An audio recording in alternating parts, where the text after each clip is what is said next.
Congratulations if you've made it this far to work on actual turns in second. Regardless of how many you are being asked to do, I want you to really think about how you're landing these turns. So no matter how many you're doing, I always want you to pull in to a nice controlled, either parallel passe pirouette or pirouette in turned out passe.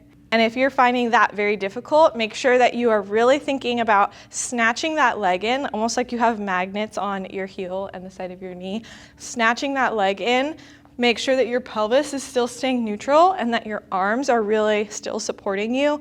As we pull into that turn, a lot of times we let our shoulders kind of come up, or we do weird things with our arms to try and counterbalance. So that's why you really need to make sure you're centered, so your arms don't have to do anything but just come in. Keep in mind, I've said this before, but this leg should not be swinging you open to get you around. All it's doing is placing to the front and placing to the side. You have to just mentally tell yourself that you can do it and that you need to stay in this one spot.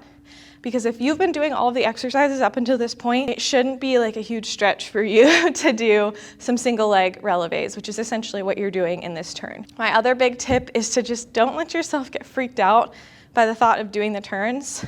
Breathe into it. Imagine that all you're doing is balancing. You're just floating around, and don't sweat it. It's gonna take some time. Even if you've done the entire program, that doesn't necessarily mean that you are just magically going to be able to bust out 8 Ellis cone turns, but it should be a whole lot easier than it used to be. Think about as you're turning, really scooping under with those turnout muscles and making sure this extended leg is really nice and turned out and it's sitting in your hip socket the way it needs to. And good luck.